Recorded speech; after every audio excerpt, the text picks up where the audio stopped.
Hello everyone, this is Shihab and today we are going to learn about a very important lesson and that is changing sentence. So let's go. এক ধরনের সেন্টেন্সকে অন্য এক ধরনের সেন্টেন্সে পরিণত করার নামই হচ্ছে চেঞ্জিং সেন্টেন্স। আই রিপিট, এক ধরনের সেন্টেন্সকে অন্য এক ধরনের সেন্টেন্সে পরিণত করার নামই হচ্ছে চেঞ্জিং সেন্টেন্স। চেঞ্জিং সেন্টেন্সের গুরুত্বপূর্ণ ধাপগুলো হচ্ছে নাম্বার 1, অ্যাফার্মেটিভ টু নেগেটিভ এবং নেগেটিভ টু অ্যাফার্মেটিভের পারস্পরিক রূপান্তর। নাম্বার 2, অ্যাসার্টিভ টু ইন্টারোগেটিভ এবং ইন্টারোগেটিভ টু অ্যাসার্টিভের পারস্পরিক রূপান্তর। নাম্বার 3, অ্যাসার্টিভ টু ইম্পারেটিভ এবং ইম্পারেটিভ টু অ্যাসার্টিভের পারস্পরিক রূপান্তর।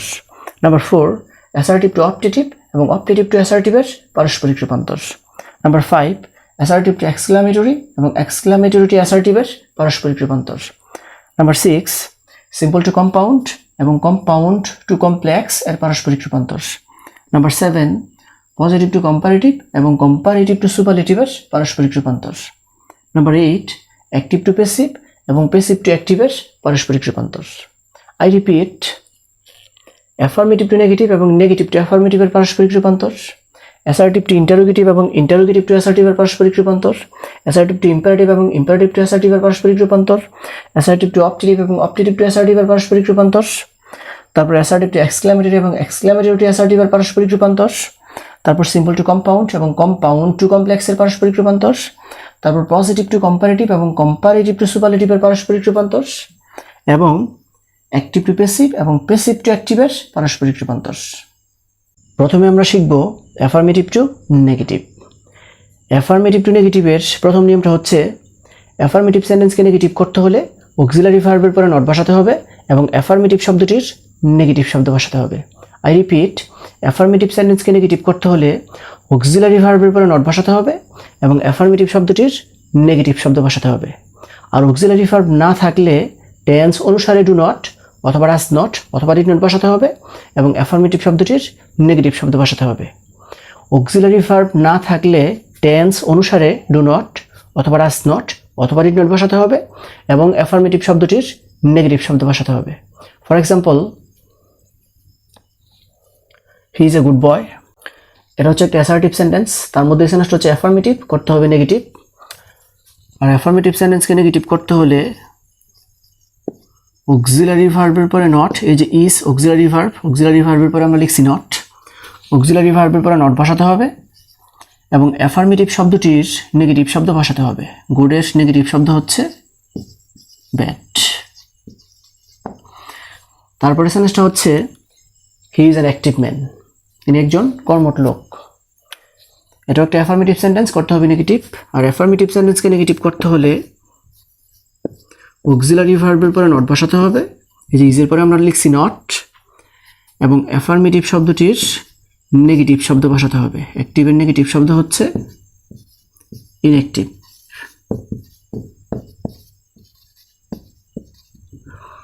তারপরে সেন্টেন্সটা হচ্ছে Dhaka is an old city, Dhaka একটি পুরাতন শহর। এটাও একটা অ্যাফার্মেটিভ সেন্টেন্স, করতে হবে নেগেটিভ। আর অ্যাফার্মেটিভ টু নেগেটিভের নিয়ম অনুযায়ী অ্যাফার্মেটিভ সেন্টেন্সকে নেগেটিভ করতে হলে অক্সিলারি ভার্বের পরে নট বসাতে হবে এবং অ্যাফার্মেটিভ শব্দটির নেগেটিভ শব্দ বসাতে হবে। ওল্ডের নেগেটিভ শব্দ হচ্ছে নিউ, আর নিউ এর আগে বসবে এ, আর সিটির জায়গায় সিটি। তারপরে সেন্টেন্সটা হচ্ছে the work is very hard, কাজটি খুব কঠিন। এই সেন্টেন্সটাকে আমরা নেগেটিভ করব। তো অ্যাফার্মেটিভ টু নেগেটিভের নিয়ম অনুযায়ী অ্যাফার্মেটিভ সেন্টেন্সকে নেগেটিভ করতে হলে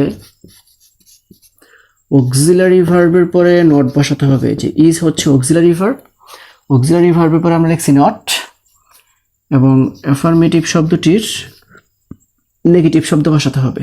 হার্ডের নেগেটিভ শব্দ হচ্ছে ইজি।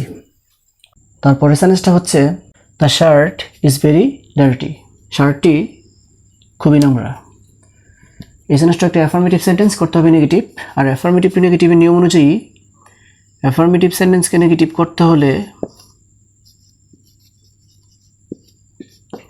অক্সিলারি ভার্বের পরে নট বসাতে হবে, এই যে ইজ হচ্ছে অক্সিলারি ভার্ব, অক্সিলারি ভার্বের পরে নট বসাতে হবে, এই যে বসাইলাম নট এবং অ্যাফার্মেটিভ শব্দটির নেগেটিভ শব্দ বসাতে হবে। আর ডার্টির নেগেটিভ শব্দ হচ্ছে ক্লিন। তারপরে সেন্টেন্সটা হচ্ছে smoking is a bad habit. Smoking একটি খারাপ অভ্যাস। এটা একটা অ্যাফার্মেটিভ সেন্টেন্স, করতে হবে নেগেটিভ। আর অ্যাফার্মেটিভ সেন্টেন্সকে নেগেটিভ করতে হলে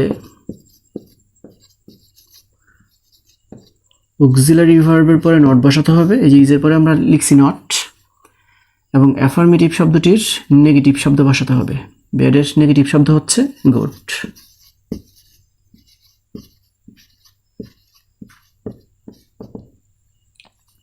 তারপরে সেন্টেন্সটা হচ্ছে the boy is very strong in English, মানে বালকটি ইংরেজিতে খুবই স্ট্রং।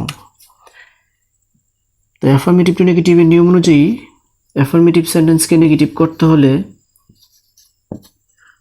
অক্সিলারি ভার্বের পরে নট বসাতে হবে এবং অ্যাফার্মেটিভ শব্দটির নেগেটিভ শব্দ বসাতে হবে। স্ট্রং এর নেগেটিভ শব্দ হচ্ছে উইক।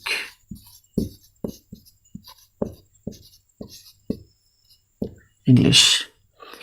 তারপরে সেন্টেন্সটা হচ্ছে he is present in the meeting, তিনি মিটিংয়ে প্রেজেন্ট। তো অ্যাফার্মেটিভ টু নেগেটিভের নিয়ম অনুযায়ী অ্যাফার্মেটিভ সেন্টেন্সকে নেগেটিভ করতে হলে অক্সিলারি ভার্বের পরে নট বসাতে হবে। এই যে আমরা অক্সিলারি ভার্বের পরে লিখছি নট, এবং অ্যাফার্মেটিভ শব্দটির নেগেটিভ শব্দ বসাতে হবে। প্রেজেন্টের নেগেটিভ শব্দ হচ্ছে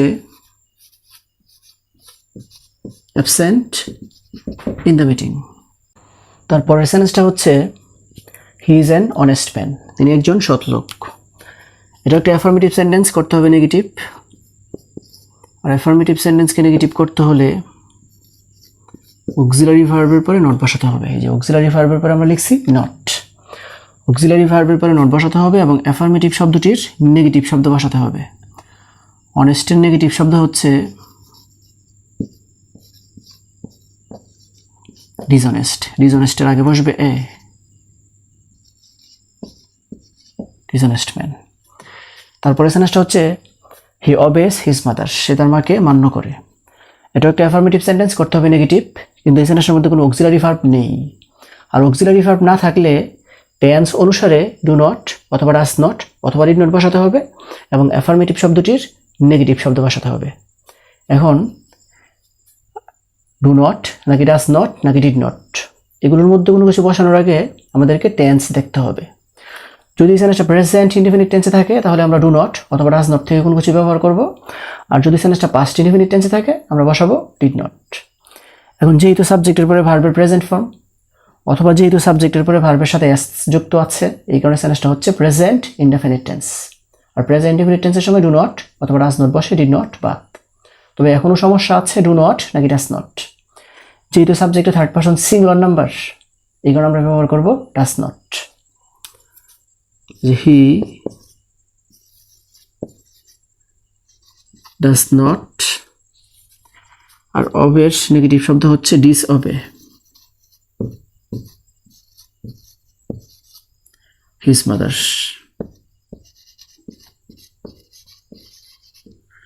তারপরে সেন্টেন্সটা হচ্ছে শি অ্যাক্টেড ওয়াইসলি। এটা একটা অ্যাফার্মেটিভ সেন্টেন্স, করতে হবে নেগেটিভ, কিন্তু এই সেন্টেন্সটার মধ্যেও কোনো অক্সিলারি ভার্ব নেই। আর অক্সিলারি ভার্ব না থাকলে টেন্স অনুসারে ডু নট অথবা ডাজ নট অথবা ডিড নট বসাতে হবে এবং অ্যাফার্মেটিভ শব্দটির নেগেটিভ শব্দ বসাতে হবে। এখন ডু নট নাকি ডাজ নট নাকি ডিড নট, এগুলোর মধ্যে কোনো কিছু বসানোর আগে আমাদেরকে টেন্স দেখতে হবে। যদি সেন্টেন্সটা প্রেজেন্ট ইনডিফিনিট টেন্সে থাকে আমরা ব্যবহার করব ডু নট অথবা ডাজ নট, আর যদি সেন্টেন্সটা পাস্ট ইনডিফিনিট টেন্সে থাকে আমরা ব্যবহার করব ডিড নট। যেহেতু সাবজেক্টের পরে সরাসরি ভার্বের পাস্ট ফর্ম, এই কারণে সেন্টেন্সটা হচ্ছে পাস্ট ইনডিফিনিট টেন্স, আর পাস্ট ইনডিফিনিট টেন্সের সময় বসে did not. She did not, আর ডিড নটের পরে সবসময় ভার্বের প্রেজেন্ট ফর্ম বসে। তো অ্যাক্টেডের প্রেজেন্ট ফর্ম হচ্ছে অ্যাক্ট, আর ওয়াইজলির নেগেটিভ শব্দ হচ্ছে